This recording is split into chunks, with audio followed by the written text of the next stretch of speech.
El octavo punto es, yo diría, que la facturación de Graña Montero con las empresas de Odebrecht no es que sea la mitad de nuestro negocio. Era menos del 4% total de las ventas del grupo en el periodo de esta investigación fueron facturados a través de consorcios con Odebrecht. Y luego, la trayectoria de Graña Montero. Graña Montero tiene 83 años, en estos momentos tenía 70 y tantos cuando se asociaba con Odebrecht. No podíamos nosotros, si hubiéramos sabido que Odebrecht había pagado o comprometido el pago de un soborno de esos tamaños, obviamente no nos hubiéramos asociado con ellos, no íbamos a arriesgar nuestro prestigio. Y finalmente, lo que también mencioné antes, la Bolsa de Nueva York. Nosotros hemos entrado a la Bolsa de Nueva York el año 2013. Si hubiéramos sabido que eso existía, no nos podíamos meter, eso es meterse en la boca del lobo. La ley americana es obviamente una ley muy dura a este aspecto, y ahora nosotros estamos acogidos a esa ley americana.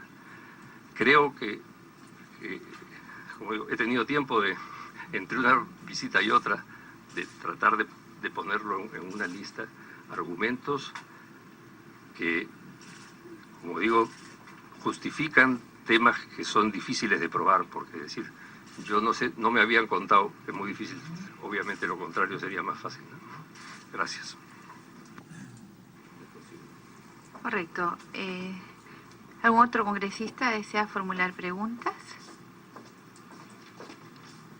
¿Sabes, congresista Costa? ¿Congresista Víctor Andrés García Belaúnde todavía? Sí, congresista García Belaúnde.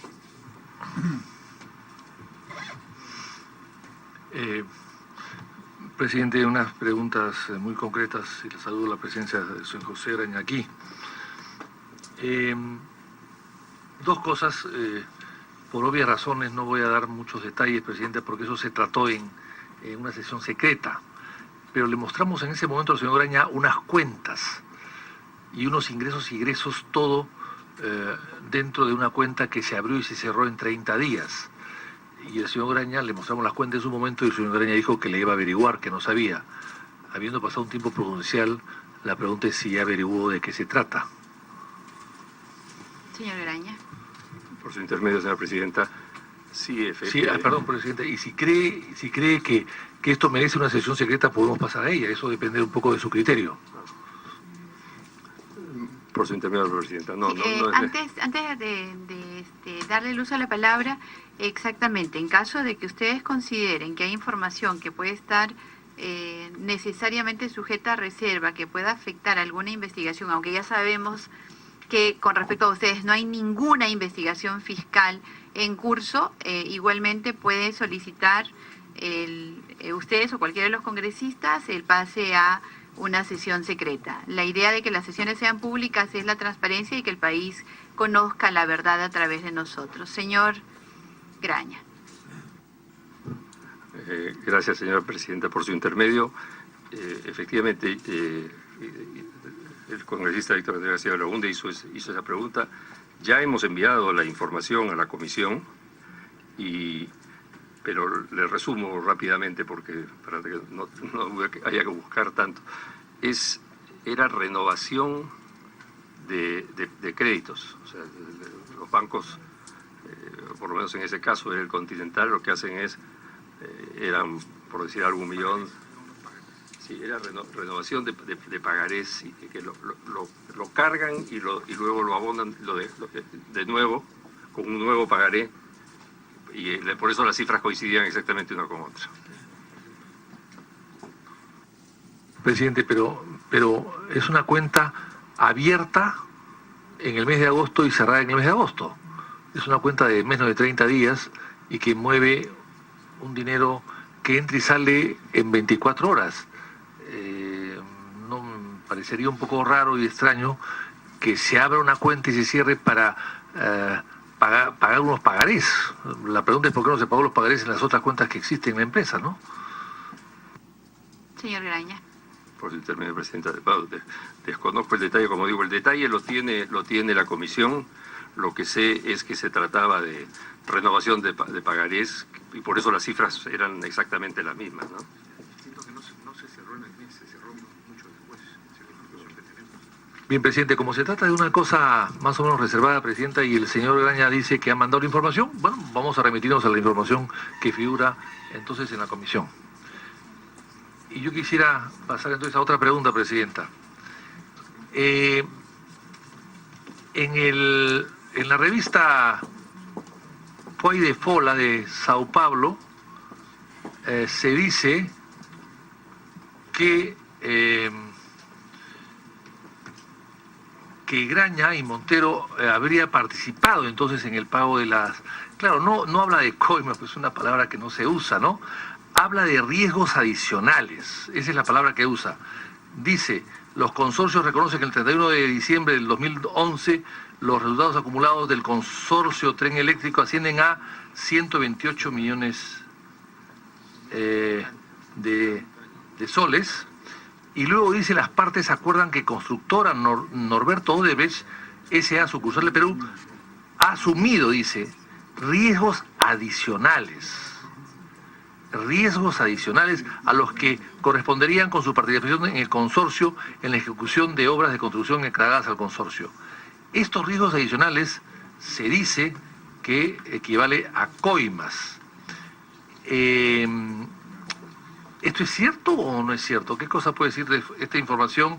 Habla de que las cifras en las cuales ambas empresas se repartieron los dividendos, son 39 millones, 35 para Odebrecht y 3.900.000 para la constructora peruana, que es una cantidad importante y que podría coincidir un poco con el porcentaje en el consorcio.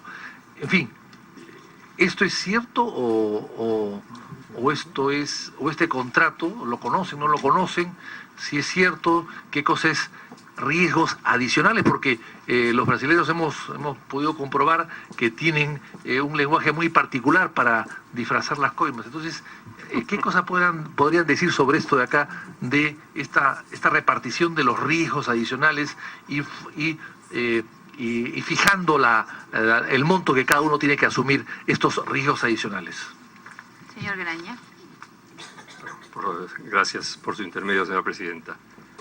Efectivamente, hemos leído esa publicación. Lo que puedo decir es que la publicación lo que hace es una interpretación tendenciosa de los números. Esto, primero, en cuanto a los números, precisamente, ellos toman un acta, que es la última acta, pero para calcular los dividendos y los dividendos diferenciados, en este caso, tienen que tomarse todas las actas, creo que son 5, y hay que verlo en conjunto. Y las cifras que tengo en la cabeza son que en ese caso, lo que se llamaba la mayor utilidad o mayor dividendo que ellos recibían por ese reajuste de cifras fueron 28 millones, cuando la supuesta coima que pagaron eran 8, por lo cual a nosotros, de dólares, pero a nosotros nos hubiera tocado 2 millones y pico de dólares, digamos, lo cual la cifra no tiene nada que ver. O sea, lo que pasa es que ellos toman una sola acta en que la cifra sí se parece, tampoco es igual, pero la cifra se parece y da la impresión de que eso es así. Pero si se toman todas las actas, la diferencia es muchísimo, muchísimo mayor. Aparte de eso, yo quisiera aclarar bien esa frase de riesgos adicionales, que obviamente podría interpretarse mal. Permítanme leerles lo que dice exactamente la última acta de la Junta de Accionistas, que es esa en la que están los números. Dice, perdón, presidenta, quiero aclarar, porque no lo dije al principio, que este es un acta o un acuerdo de distribución de resultados del consorcio. Sí. Entonces, los resultados tienen que ver, o sea, la pregunta es ¿por qué puede haber un acuerdo de distribución de resultados cuando se supone perfectamente bien que los resultados se reparten de acuerdo a las acciones que uno tiene, ni más ni menos. O sea, es una cosa reiterativa e innecesaria fijar un acuerdo de repartición cuando uno tiene 20%, uno tiene 80%, pero se reparte de igual manera, de 80 y 20, y punto. ¿Por qué se tiene que cambiar la repartición por estos riesgos adicionales? ¿Por qué? Ese es el tema. Señor Graña. Gracias, señora presidenta. Contestando esta última parte de la pregunta antes de regresar a lo otro, la mayoría, en los consorcios normalmente se establece la posibilidad de hacer reajustes de la distribución de utilidades, efectivamente, en función a aportes adicionales que se puedan dar. Por ejemplo, en este caso específico, hubo claramente 4 actividades que se tomaron en cuenta para ese diferenciado. Primero, uno que está en el mismo contrato. El mismo contrato establece que la proporción es 63-33 para la construcción, pero para la ingeniería se dice que Odebrecht la hace 100%. O sea, al distribuir el total, ya no era 33, digamos, al poner la ingeniería 100% a nombre de Odebrecht, el porcentaje cambia. Aparte de la ingeniería, se incluyó también la creación del expediente técnico, que la hizo Odebrecht. Se puso ahí la traída, que fue muy importante, de una planta de prefabricados para hacer las vigas y las dovelas del proyecto, que significó un ahorro importante de tiempo y también de costos, y que se acordó compartir, o sea, aceptar que ellos recibirían una mayor participación de ese ahorro de costos. Y el cuarto punto es una garantía de que al terminar la obra, el consorcio tenía que garantizar cualquier reparación que hubiera que hacer posteriormente. Se dio la coincidencia de que Graña Montero, con otra empresa, en este caso argentina, ganó la operación y mantenimiento. Entonces, no cabía que Graña Montero se autogarantizara, y Odebrecht aceptó asumir esa responsabilidad, que eran 12 millones de soles en ese momento, de las reparaciones o arreglos que hubiera que hacer con posterioridad por exigencia del operador que íbamos a hacer nosotros. Volviendo al tema de las famosas riesgos adicionales, permítanme leerles exactamente lo que dice el acta. El acta dice: considerando que el papel de Odebrecht ha sido determinante en la obtención de resultados del consorcio, asumiendo inclusive riesgos adicionales, corresponde que reciba un mayor porcentaje de su participación. Y eso es exactamente lo que se hizo. Cuando se habla de resultados, se refería, por ejemplo, a la planta de prefabricados, que había mejorado los resultados de la obra. Y cuando se habla de riesgos adicionales, se refiere, por ejemplo, como en este caso, a la garantía que asumieron ellos por los trabajos que pudieran requerirse con posterioridad a la terminación de la obra. Esos eran los conceptos que hicieron que variaran las proporciones, digamos. Y variaron, por si acaso, de 33 a 29.6. No es que fue una variación muy grande. Claro, en la última acta parece muy grande, pero si se toman, como digo, las 5 actas de los 5 años que se distribuyeron dividendos, solo en la última se hacía el ajuste, lo cual es curioso, es lo que decía antes también, que es curioso, que solo en la última se hiciera el ajuste, ¿no?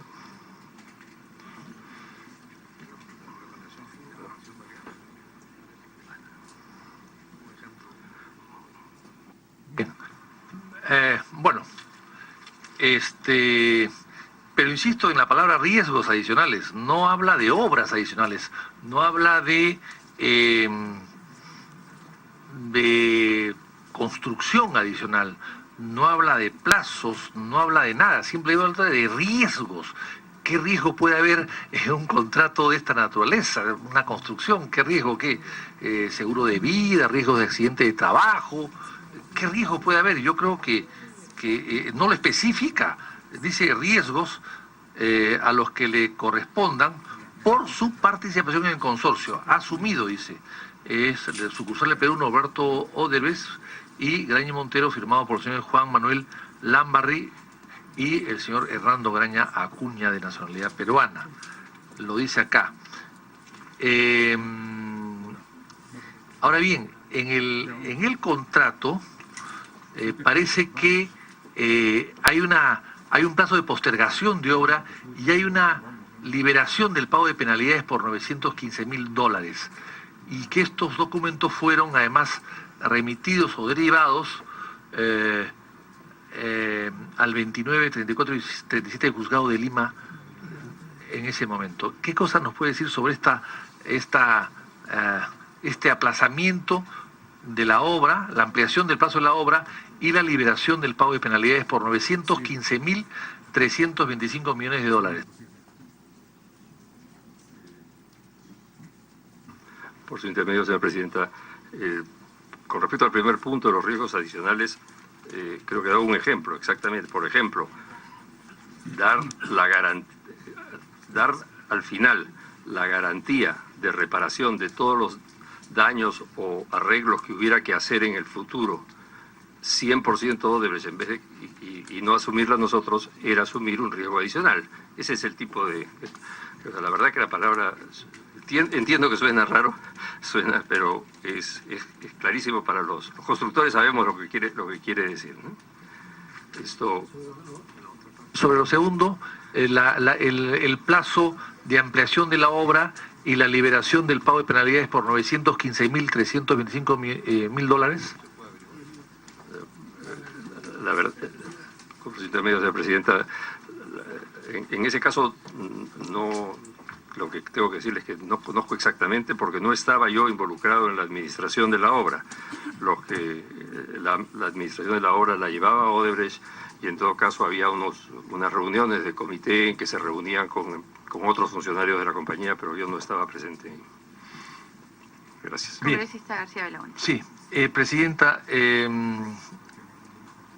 a través suyo, al señor José Graña renunció a todas los apoderados, director, presidente de directorio, etcétera, de las compañías vinculadas a Graña o de Graña. ¿Usted renunció realmente o no? Por su intermedio, presidenta. Señor Graña. Sí, efectivamente he renunciado a todo lo relacionado con Graña y Montero.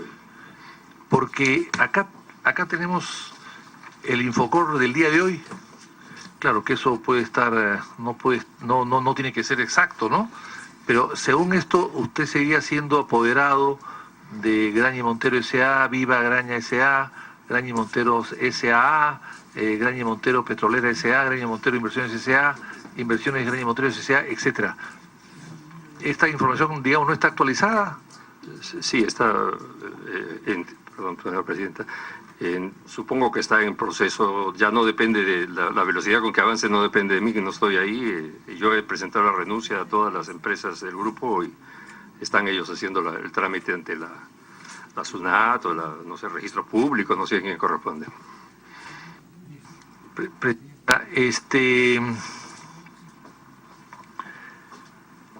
El señor José Klimper era presidente de Auditoría y Procesos en Graña y Montero del año 2006 al 2015. ¿Es cierto ese dato? Señor Graña. Gracias por su intermedio, señora presidenta. Sí era presidente, no recuerdo las fechas exactas, pero sí, él era miembro del directorio y durante un tiempo fue presidente del comité, pero la fecha no podría confirmarla. ¿Y qué, si era un presidente de auditorías y de procesos, qué auditorías hizo o se hizo en ese departamento durante, digamos, la etapa previa al escándalo, digamos? ¿Y se hicieron algunas auditorías? Señora presidenta, sí, por supuesto, la responsabilidad de un comité de auditoría normal. Esto era revisar los informes de auditoría internos de la compañía y revisar los informes de los auditores externos de la compañía. Y nunca apareció nada, nunca encontraron nada irregular. Perdón, señora presidenta, Diga, señor Graña. nunca se ha encontrado nada irregular, inclusive quiero aclarar que después de que se desatara el escándalo, digamos, hemos ampliado esas investigaciones, se ha contratado mayor personal para el equipo de auditoría, se han investigado y hasta la fecha no han encontrado absolutamente nada de este tipo, digamos. Sí. ¿Y por qué entonces, claro, eso es internamente, pero externamente ustedes como empresa, a través de la presidencia, entraron en el consorcio del gas del sur, ¿no es cierto? Después de que ya se sabía o había surgido el escándalo, ¿por qué lo hicieron? Si había surgido un escándalo de esa naturaleza, de una coima, de una irregularidades, etcétera. Inclusive ya había una denuncia contra Marcelo Odebrecht, etcétera.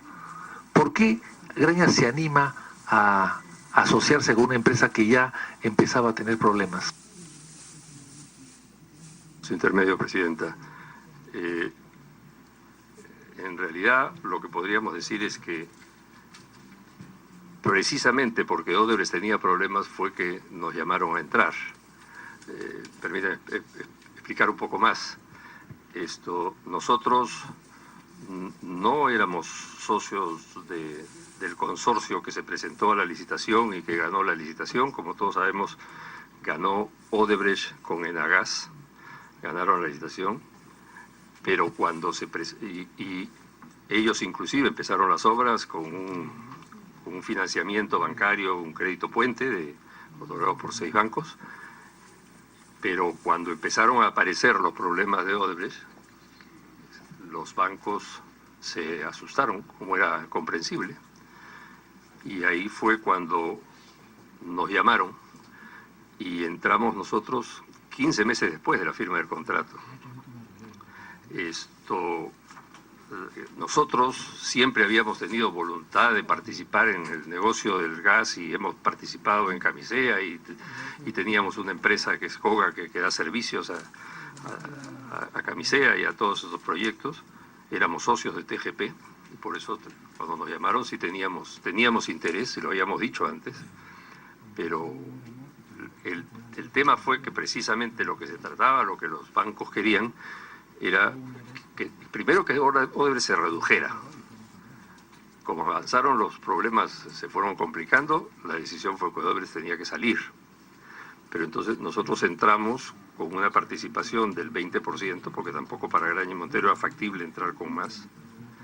Y luego debía entrar otra empresa, que como es público, se hizo, mejor dicho, Odebrecht hizo un concurso para vender su parte, que ganó Sempra, pero luego eso se demoró, se atracó, se demoró, y al final el proceso demoró más de un año y no se pudo cerrar el financiamiento. Pero era cuando entramos nosotros y nos explicaban esto, era la verdad, creo, lo hemos aceptado, creo que cometimos un error de no medir ese posible riesgo que había, pero era difícil imaginar que un año se iba a demorar en resolverse este tema, que nunca se llegó a resolver. Ahora, yo entendería, Presidenta, al señor Graña, a través suyo, yo entendería que una empresa más grande que Odebrecht pueda comprar a Odebrecht en estado de dificultad. Bueno, si Odebrecht está mal, tiene problemas de corrupción, es una letra a plazo fijo que se va a tener que cumplir y pagar con creces por el daño y el escándalo, y los primeros resentidos en esto van a ser los bancos, que van a sustraerse de participar en cualquier tema vinculado a la corrupción. Entonces yo entiendo que si Graña es 10 veces más grande que Odebrecht, diga ya, la absorbo, asumo los problemas y me quedo con el negocio. Pero no era así. Graña facturaba 4% la facturación que tenía Odebrecht en todo el mundo. O sea, era una cosa pequeñita al lado de Odebrecht. Entonces, pretender entrar en un negocio con 4% o menos alrededor de 5% de lo que era la gran empresa, era entrar pues a un a un maremoto que una lancha con motores fuera de borda. O sea, realmente era una cosa casi imposible de poder dominar, porque era muy pequeña y la empresa era muy grande y la corrupción era muy grande. Entonces, ¿no cree, señor Graña, que ahí falló algo o hubo un interés en poder sortear el tema de la corrupción sin mayores daños? O sea, ¿qué cosa se pensó en ese momento? Porque esto se decidió en un directorio, ¿no? Supongo que este tipo de decisiones la decide un directorio, no una persona, ¿no? Entonces, ¿qué cosa falló ahí? Señor Graña. Por su intermedio, señora presidenta. Sí, como he dicho, aceptamos que fue un error no medir que no se podía llegar en el plazo previsto a cerrar el proyecto. Lo